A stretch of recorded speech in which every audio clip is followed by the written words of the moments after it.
할렐루야.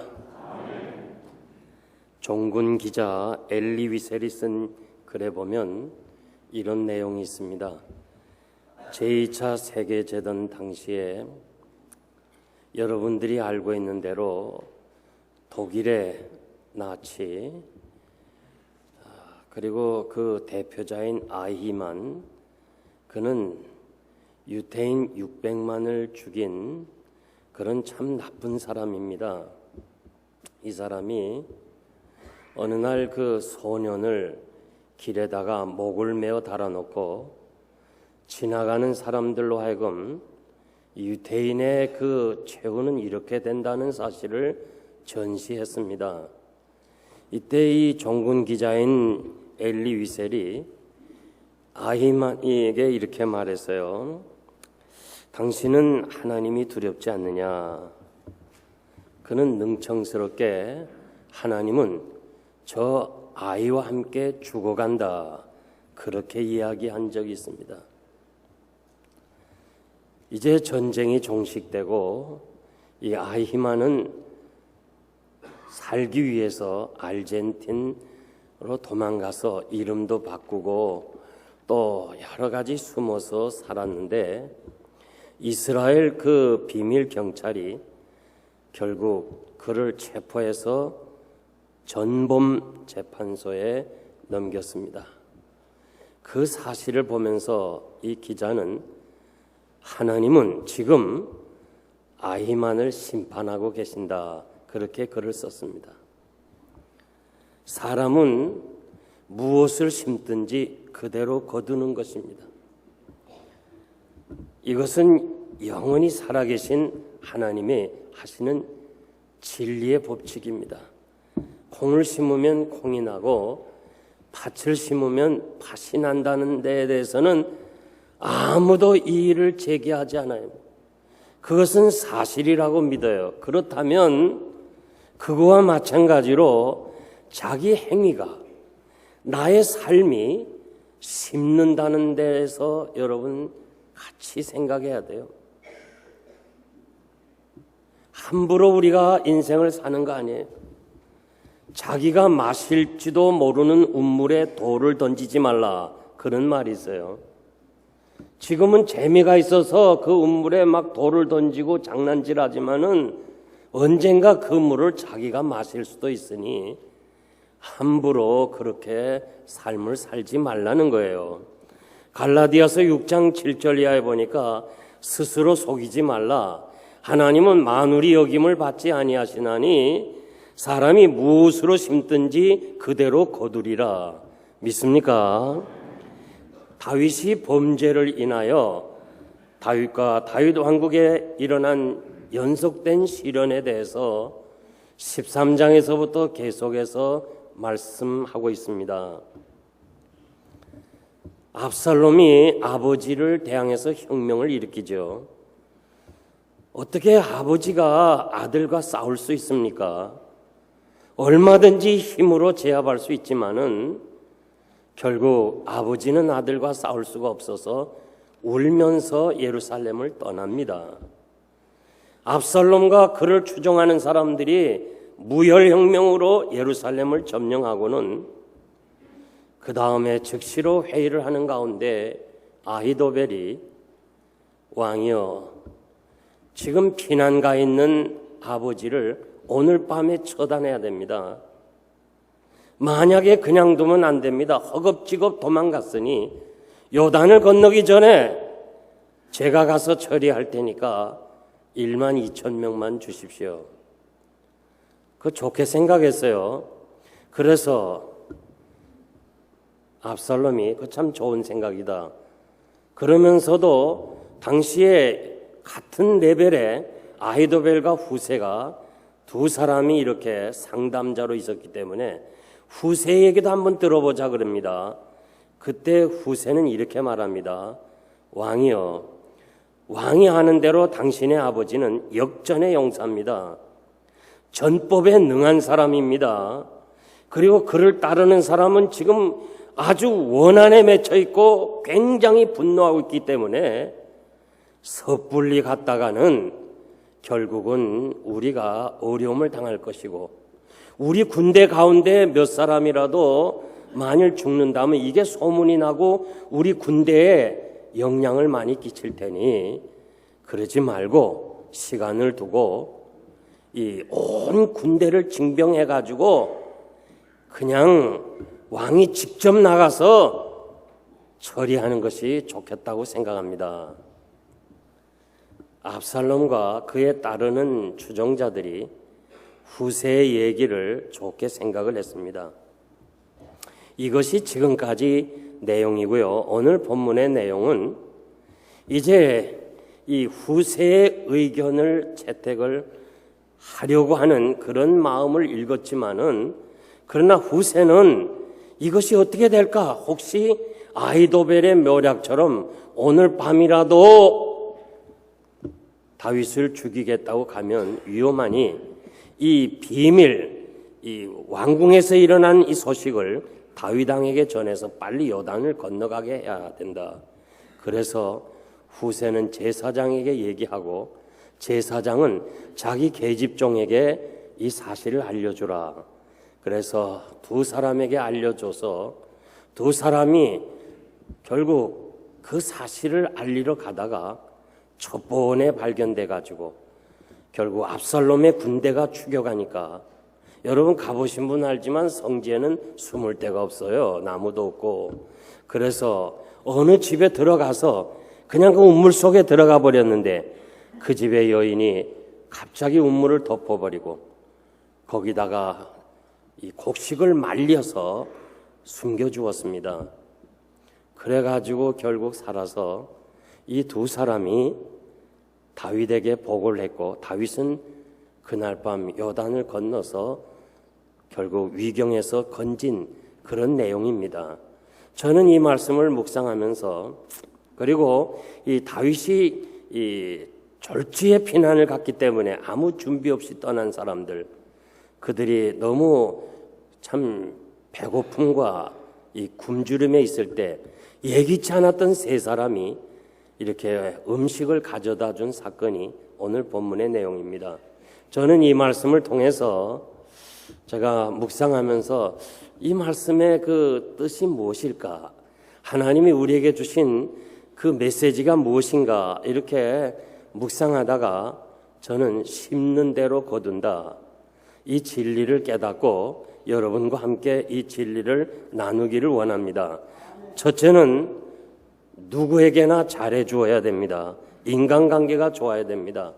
14절에서 21절에 보면 다윗이 생명을 건져준 여러 사람들의 이름이 나옵니다. 후세와 제사장 사독과 아비아달과 요나단과 아히마스 그리고 이름도 없이 빛도 없이 살았던 계집종과 그리고 우물의 주인인 여주인이 있습니다.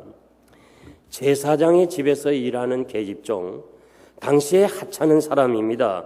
정말 존재 없는 사람입니다. 그런데 이 여자가 굉장한 일을 하고 있습니다. 당시에 지금 압살롬은 혁명을 일으켰기 때문에 아주 우리말로 말하면 계엄령을 선포한 거예요. 그러니까 남자가 이 성 밖에 나간다는 것은 허용이 안 돼요. 특별히 후세가 나갈 수도 없고 제사장이 나갈 수도 없어요. 그래서 결국은 계집종을 이용해서 네가 나가서 이 두 사람에게 전달해 주라는 거예요. 이것은 생명을 담보로 하는 심부름입니다.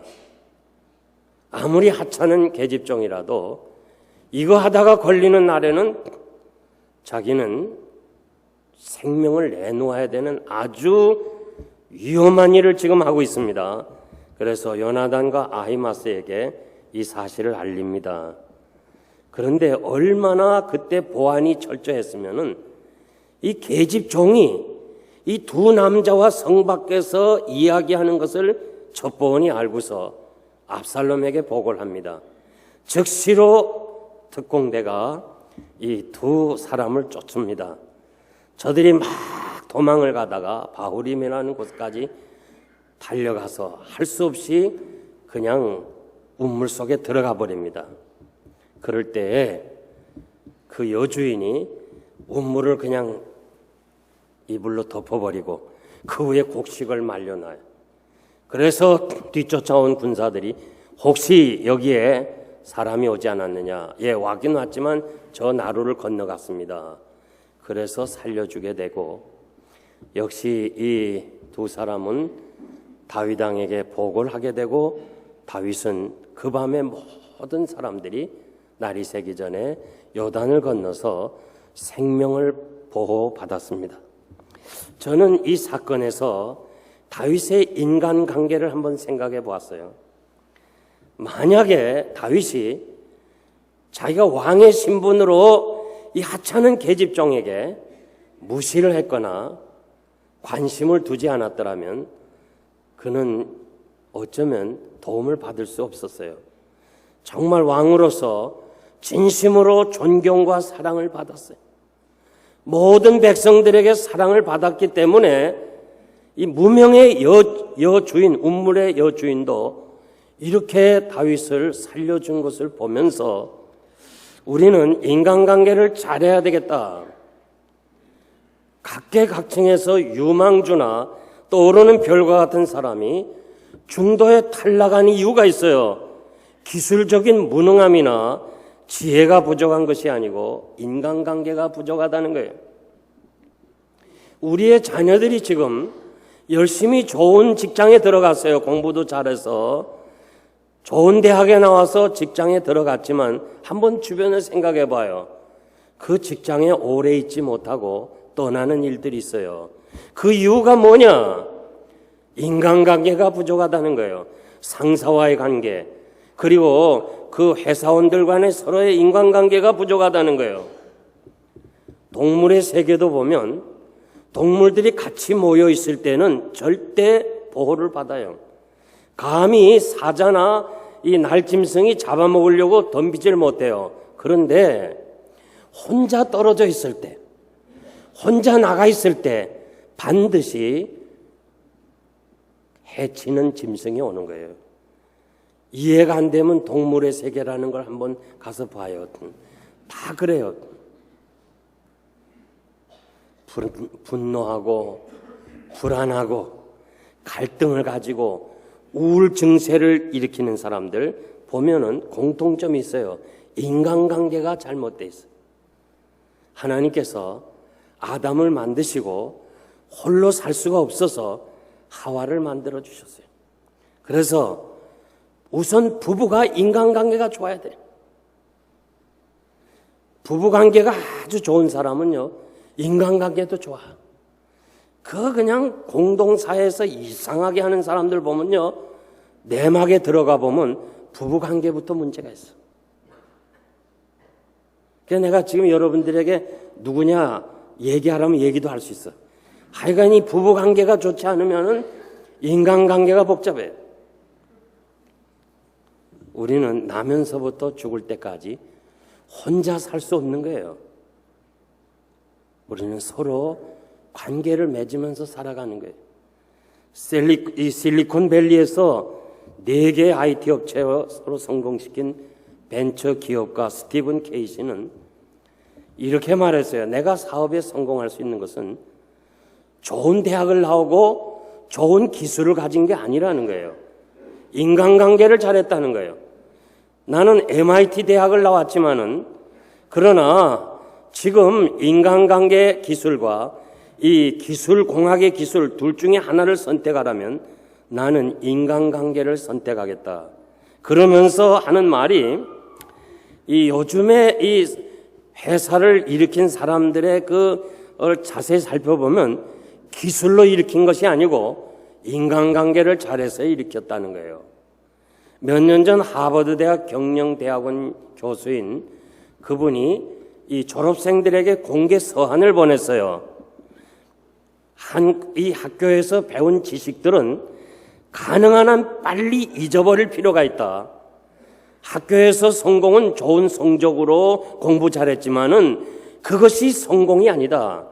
그저 학교에서 자기만 성적 좋으려고 자기만 시험 치고 자기만 노력했던 그 생각을 빨리 벗어버리고 이제는 인간관계를 거미줄처럼 쳐야 사업에 성공할 수 있다고 그렇게 편지를 보냈습니다. 성도 여러분, 고린도전서 1장 20절에서 28절 보니까 형제들아 너희 부르심을 보라. 육체를 따라 지혜 있는 자가 많지 아니하며 능한 자가 많지 아니하며 문벌 좋은 자가 많지 아니하도다. 그러나 하나님께서 세상에 미련한 것들을 택하사 지혜 있는 자들을 부끄럽게 하려 하시고 세상에 약한 것을 택하사 강한 것들을 부끄럽게 하실 것이니까. 무슨 말이에요? 우리 다 약한 사람들이에요. 연약한 사람들이에요. 하나님의 그 사람들, 세상에서 그렇게 내놓을 것이 없는 사람들이에요. 그러나 하나님 중심으로 하나님의 말씀대로 인간관계를 잘하면 하나님께서 우리들을 축복해 주시겠다고 약속해 주었어요. 마치 여러분 가운데 나는 이 계집종과 같고 이 무명의 여인과 같이 아무것도 없다 할지라도 우리 자신이 적은 일이지만은 우리 있는 위치에서 그냥 편지를 하나 알려주는 것이에요. 그리고 입을 덮는 거예요. 그 위에 곡식 꺼는 거예요. 그 적은 일이지만은 우리가 그 일에 최선을 다하면 결국은 하나님이 영광을 받으신다는 거예요. 이 계집종의 이 연락이 없었더라면 다윗이 죽었을 것이고 이스라엘 나라가 이루어지지 못할 것이고 하나님이 이스라엘 통해서 역사하시는 구원의 길에 이루지 못할 것이라는 거예요. 이 작은 일이 이렇게 하나님을 위해서 큰 일로 확대되는 것을 생각하면서 여러분, 내가 어떤 사람이든지 간에 그것은 문제가 아니고 어떻게 하든지 최선을 다해서 하나님 편에서 일하시기를 바랍니다. 빌립보서 2장 1절에서 4절 보면 그리스도 안에서 무슨 권면이나 사랑의 무슨 위로나 성령의 무슨 교제나 국률이나 자비가 있거든 마음을 같이 하고 같은 사랑을 가지고 뜻을 합하여 한 마음을 품어 아무 일이든지 다툼이나 허용으로 하지 말고 오직 겸손한 마음으로 각각 남을 나보다 낫게 여기고 자기를 돌아보라. 무슨 말이에요? 인간관계를 잘하라는 거예요. 우리가 살면서 이 공동체에서, 가정에서, 교회에서 때로는 권면도 할 수 있어요. 또 우리가 위로도 해줄 수 있어요. 우리가 자비를 베풀 수도 있어요. 긍휼도 할 수 있어요. 좋아요. 다 좋은데 항상 할 때에 그 사람의 눈높이로 내려가서 그 사람의 심정을 가지고 정말 그 사람의 위치에서 하라 그 말이에요. 마치 무슨 위에서 아래로 내리는 것처럼 이래라 저래라 하지 말고 조금 주면서 굳이 하는 것처럼 아주 생색내지 말고 그 아픔에 같이 동참하면서 그를 위로하면서 그렇게 하라. 하나님의 말씀입니다. 그러므로 여러분들이 정말 심는 일 잘해서 여러분과 여러분 자손이 많이 거두는 축복을 받으시기를 바랍니다. 두 번째 우리가 생각할 수 있는 것은 자살은 결코 해서는 안 됩니다. 23절 보니까 아히도벨이 자기 모략이 시행되지 않는 것을 알아서 고향에 내려가서 집을 정리하고 스스로 목을 매달아 자살했습니다. 이유는 자기 모략이, 자기 묘략, 자기 카운셀링이 채택되지 않는 명예를 잃어버렸기 때문에 자기가 어차피 자기 생각은 이거는 압살롬이 실패한다. 오늘 밤에 처리하지 않으면 반드시 진다. 그래서 다윗이 다시 예루살렘에 오면 자기는 배반자니까 내가 그때 죽나 지금 죽나 마찬가지다 하면서 스스로 목을 매다른 거예요. 우리가 생각해도요, 제가 생각해도 아히도벨의 묘략이 맞습니다. 허겁지겁 막 그냥 지금 예루살렘을 떠났는데 그 밤에 처리해야지. 시간 끌면 상대에게 정비를 준비할 수 있는, 전략을 준비할 수 있는 기회를 주니까 당장 그날 밤에 처리해야 되는데 누가 봐도 아히도벨의 그 묘략이 맞아요. 그런데 압살롬이 그걸 선택하지 않았어요. 왜요? 14절에 보니까 하나님이 아히도벨의 전략을 패하기로 작정했다. 참 중요한 말씀입니다. 정말 좋은 계획이에요. 좋은 전략입니다. 누가 봐도 이건 옳은 거예요. 우리가 생각해도 옳은 거예요.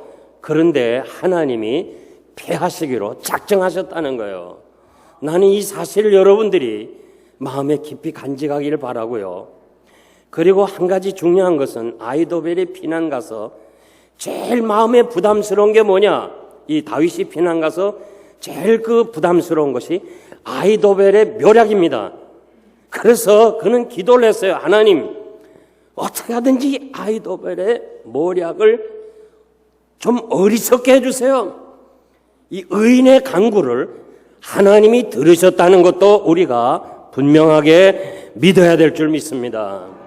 그러므로 여러분, 우리가 세상에 살면서 아무리 완벽하고 아무리 생각을 많이 하고 우리가 정말 모든 것을 지식을 다 동원해서 계획을 세워도 하나님이 이루어지지 않으면 안 되는 거예요. 시편 127편에 보니까 여호와께서 집을 세우지 아니하시면 세우는 자의 수고가 헛되다고 그랬어요. 파수꾼이 밤새도록 파수해도 하나님이 축복하지 않으면 그 성을 지킬 수 없다는 거예요.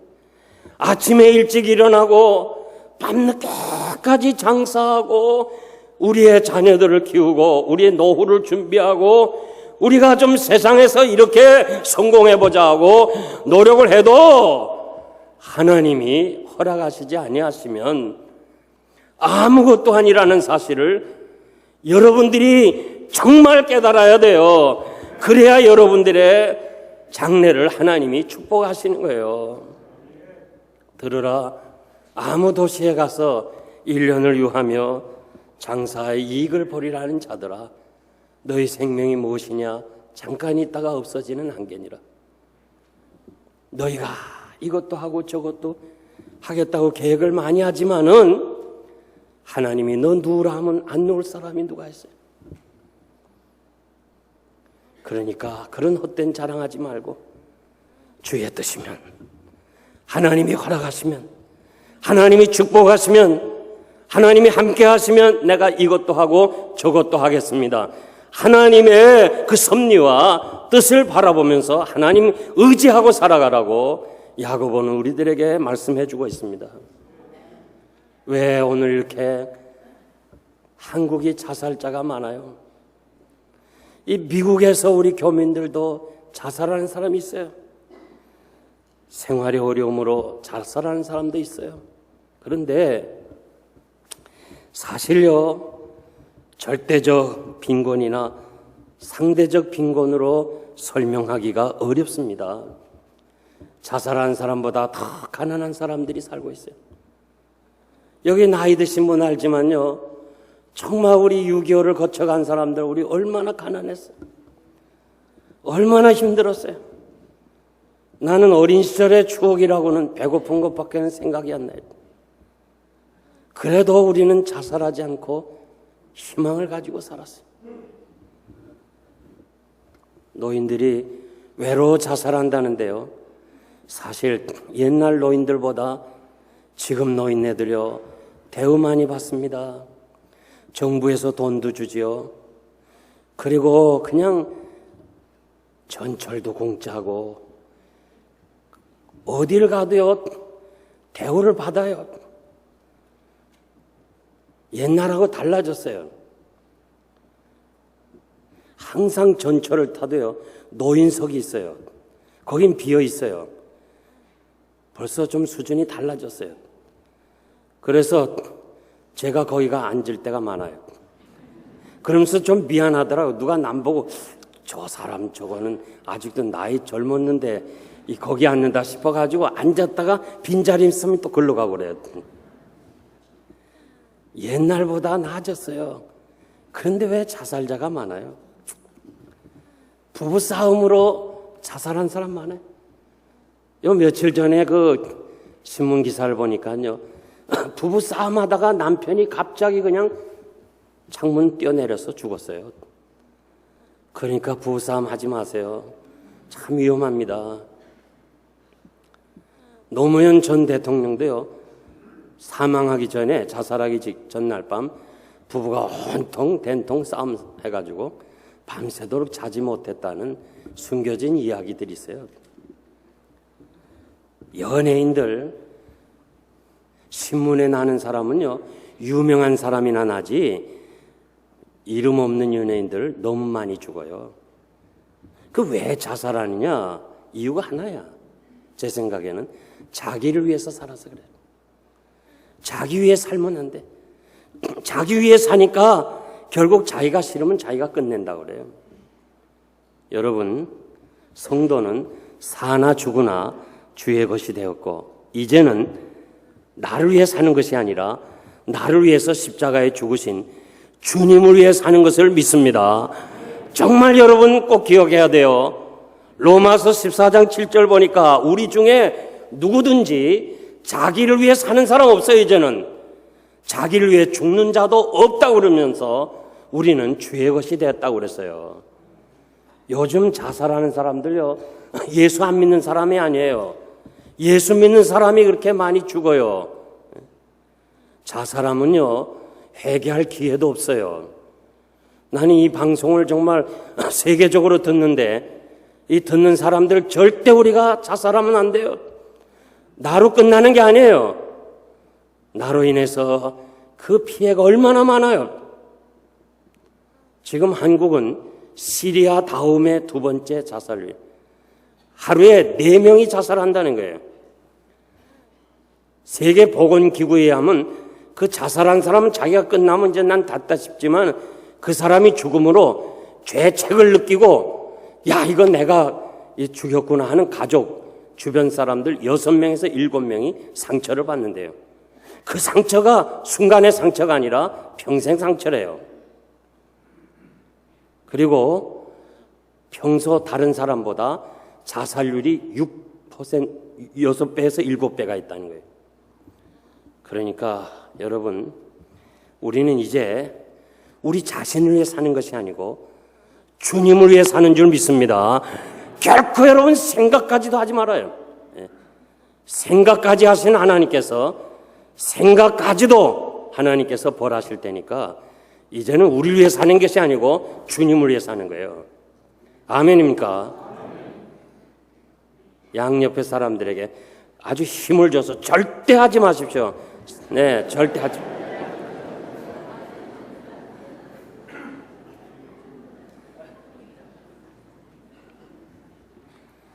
저는 좀 겁이 납니다. 그래서 그저 늘 새벽마다 기도하고 그래요.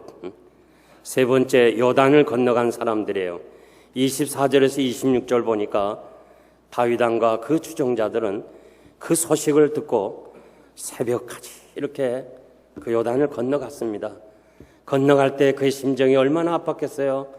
야, 아들 녀석이 예루살렘만 내어주면 이제 된 줄 알고 피난 왔는데, 그래, 그것도 모자라서 나까지 죽이겠다고 군대를 파견한다니, 아들이 자기 잡아 죽이려고 온다니, 아버지 마음이 정말 찢어질 정도로 아플 거예요. 그러면서 울면서 요단을 건넜어요. 시간차가 있지만요, 뒤에 압살롬과 그 군대는 힘을 가지고 이제 군대를 가지고 아버지와 그 일당들을 다 죽이겠다고 요단을 건넜어요. 다 시간차를 두고 건넜어요. 건넌 결과가 어떻게 됐어요? 다윗은 하나님께서 생명의 길로 인도하셨고 다시 예루살렘으로 돌아오고, 압살롬과 그를 따르는 사람들은 패망하고 말았어요. 우리가 요단을 걷는다는 것은 사람은 누구나 다 생명을 떠날 때 요단을 걷는다고 그래요. 우리 모두는 다 요단을 강을 건너가야 돼요. 앞서거니 뒤서거니 다 건너야 돼요. 한 50년이 지나면 다 우리가 건너야 돼요. 영생교회 31년 만에 요단강을 건너간 사람들이 영생묘지에 얼마나 많아요? 나도 가야 되고 여러분도 건너야 돼요.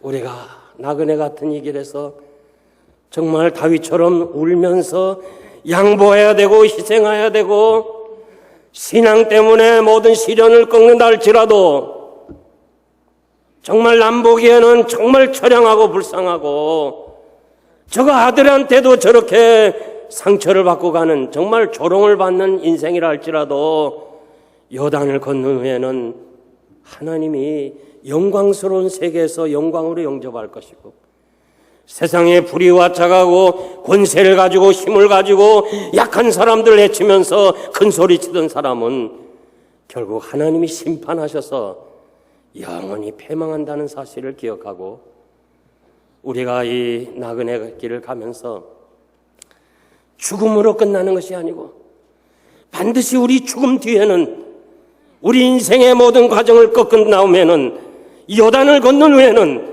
반드시 하나님의 심판이 있다는 것을 기억하고 좀 힘들고 어렵지만은 의롭게 살고 믿음으로 살고 하나님의 뜻대로 사는 그래서 하나님께서 이 책을 펴실 때에 여러분의 행한 대로 축복을 받는 그런 아름다운 인생이 되시기를 바랍니다. 마지막으로 네 번째 보니까 다윗을 도와준 사람이에요. 27절에서 29절 보니까 다윗을 도와준 세 사람이 나와요. 나하스의 아들 섭이라는 사람을 소개해요. 암몬왕 나하스의 아들입니다. 우리가 이미 배운 대로 아하스는 다윗과 친분이 강했어요. 그래서 아하스가 죽었을 때 이 다윗은 조문객을 보냅니다. 그런데 그 섭이의 형인 한운이 아버지 뒤를 이어서 왕권을 가지고서는 조문객을 간첩이라고 생각해가지고 수염을 깎아버리고 엉덩이가 나올 정도로 옷을 잘라서 돌려보낼 때 다윗이 분노해서 들어오지 말라 하면서 군대를 이끌고 결국 암몬을 쳐버리는 사건이 있습니다. 그리고 나서 한운을 패하고 그 동생 섭이를 통치자로 세웠다는 학자들의 의견이 있습니다. 또 다른 해석하는 사람은 이 섭이가 아버지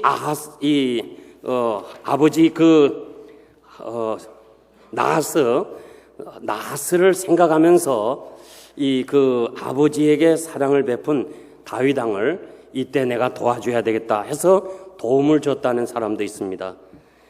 암미엘의 아들 마길은 이 요나단의 아들 쩔뚝발인 무비보셋을 잘 도와줬어요. 그래서 다윗이 환궁해가지고 예루살렘을 정복하고 나서는 무비보셋을 도와준 이 마길을 크게 호의를 베풀어 주었어요. 고맙다. 이렇게 내 친구 요나단 아들을 두 다리가 절름발인 이 두 아들을 도와주었다 해서 호의를 베푼 사람이에요. 그리고 바르실레는 당시에 아랍 사람들이 그 지방에서 부자였는데 이 아랍 사람들이 자꾸 와가지고 부자를 괴롭혔는데 다윗이 그것을 정복하고 평정한 후에 공정하게 공의롭게 나라를 다스렸으므로 바르실레가 생활하고 기업하기에 어려움이 없었어요. 그래서 그 은혜를 갚기 위해서 음식을 해가지고 왔습니다. 세 사람의 공통점이 뭐냐? 다윗의 인품과 그의 평소에 행한 덕을 생각하면서 이렇게 사랑을 베풀어 주었습니다. 여러분, 우리가 평소에 살면서요 항상 좋은 일 많이 하세요. 아멘입니까? 항상 좋은 일 많이 하세요. 언제 어느 때 누구의 도움을 받을는지 몰라요. 여러분, 돈만 이자가 붙는 거 아니에요. 사랑에도 이자가 붙어요. 우린 돈만 이자가 붙는 줄 알고 그러는데 정말 어려운 사람 도와줘 봐요. 그것이 다 여러분들에게 언젠간 돌아오고 여러분 자녀들에게도 돌아올 줄 믿습니다. 저는 중국에서 출생을 했습니다. 그 당시 이북에 있는 사람들이 중국에서 많이 살았는데 해방이 되면서 중국 사람들이요 일본 사람 많이 때려 죽였답니다. 악하게 군 사람들, 미처 도망 못 간 사람들, 그 다음에 두 번째 누구에게 해쳤는가 하니 한국 사람들. 그 일본 사람의 앞잡이로 해가지고 아편도 팔고 그러면서 이 중국 사람들에게 돈 벌고 그런 사람들이 또 매맞아 죽은 사람이 많대요. 그러면서 저희 어머니가 이렇게 말해요. 제 어린 시절에 우리도 참 한국 사람들 떼죽음을 할 때 위험했는데 그래도 중국 사람들이 우리를 보호해 주어서 우리가 이렇게 무난히 피난을 나왔다는 거예요. 여기 오래된 교인들 알지만 저희 어머니는 정말 남을 도와주는 사람이었어요. 정말 많은 사람을 도와줬어요. 한국에 신용상께 있으면서 어머니의 그 시신을 옷을 안 입혀준 사람이 없을 정도로 그렇게 섬기고 봉사했어요. 하나님께서 그 어머니와 우리 부모님들의 그 아름다운 덕으로 제가 오늘 이 자리에 선 거예요. 여러분, 선을 행하다 낙심하지 말길 바라고 흩어 구제해도 더욱 부하게 되고 과도히 아껴도 가난하게 될 뿐이라 구제를 좋아하는 자는 풍족해질 것이고 남을 윤택하게 한 자는 자신이 윤택하게 될 것이라. 뭐예요? 심는 대로 거둔다는 거예요. 이 은혜가 여러분의 있기를 바랍니다. 이제 결론적으로 말씀드립니다. 에레미야 41장 17절 보면 애굽으로 가려 하여 가는 길에 베들레헴 근처에 있는 게롯 김함이라 하는 곳에 머물렀다 하는 기록이 있어요. 여기 게롯 김함이라는 말은 김함의 집, 김함의 여관 그런 말이에요. 게롯이라는 말은 소유, 여관 그런 뜻이에요. 그러니까 김함이라는 사람의 여관에 머물렀다 그런 말이에요. 김함은 누구냐? 바실레의 아들입니다. 이제 다윗이 회복하고 예루살렘으로 갈 때 그 어렵고 배고픈 시절에 도와준 사람이 얼마나 고마워요. 그래서 바르실레야 같이 가자. 내가 내 은혜를 잊지 못해 도와주고 싶어. 왕이여, 내 나이 80입니다. 이제 내가 좋은 거 선한 거 구별도 잘 못합니다. 나는 여기서 살다가 그냥 하나님 앞에 가겠습니다. 그래도 다윗이 너무너무 고마워서 내가 좀 은혜를 베풀고 싶으니까 같이 가자. 그럴 때 바르실레가 뭐라고 그래요? 나는 그만두고 그러면 내 아들 김함을 왕이 데리고 주세요. 그래서 왕이 김함을 데려가야 아들 데려가면서 베들레헴 자기 집, 자기 땅 그것을 김함에게 주었습니다. 그래서 김함의 소유, 김함의 여관이 됐어요. 구전에 의하면 우리 주님이 이 김함의 집에서 태어났다는 거예요. 야, 참 이거 놀라운 진리인데 여러분 아무도 안 놀라는구나. 정말 저는 좀 얼마나 놀라. 우리가 생각할 때요, 예수님 말구유에서 태어났다. 그래서 우리 개념으로 말구유는 저 밖에 있고 여관은 이쪽에 있는 걸로 아는데, 제가 예수님 당시에 그 집터가 발견돼서 가보니까요, 말구유하고 집이 따로 노는 게 아니에요. 문 열고 들어가면, 그 담안으로 들어가면요, 집이 나오는데 반지하야. 반지하가 뭐 있느냐? 나그네들이 가지고 온 짐승들, 나귀, 양떼들이 그 밑에 있어요. 그리고 반지하 2층이 마루로 돼서 거기서 사람이 살아요. 그리고 2층 올라가서 또 2층에 사람 살아요. 그게 여관이에요. 저는 그걸 보기 위해서 막 일부러 한 1시간 반 계곡을 가서 막 그걸 보고 왔는데, 그러니까 말구유가 따로 있는 것이 아니라 여관방 안에 있는 거예요. 그렇게 생각해 보면 구전도 이해할 수 있어요. 그래서 이 김함이 그렇게 아버지 바르실레가 선한 일한 그것이 바로 여관이 되고, 그 여관에서 우리 주님이 탄생했다 할 때 얼마나 놀라운 사실이에요. 여러분들이 행하는 작은 일이 아무것도 아닌 것 같고 뭐 지나가면 아무것도 아니지만 그것이 하나님을 위해서 한 것이고 주의 구원 사역에 동참한다 할 때 얼마나 귀중하냐 그 말이에요. 그러므로 여러분, 우리가 지나온 날 뒤돌아보면 어떻게 살았는지 벌써 이 한 해가 저물어가요.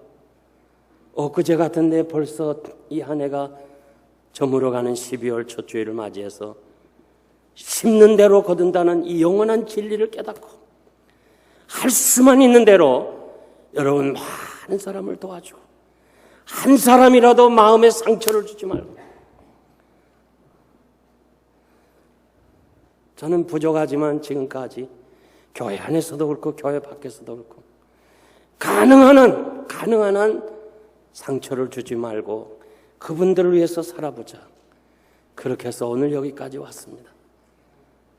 여러분, 자기를 위해 살지 말고 우리 주님이 우리 위해서 희생 십자가 친 것처럼 이제는 내 자신을 위해 살지 말고 좀 더 남을 배려하면서 남을 위로하면서 남을 생각하면서 아름다운 관계를 씨를 뿌려가면서 좀 어렵지만은 여러분과 여러분 자손이 거두게 될 줄 믿습니다. 기도하겠습니다.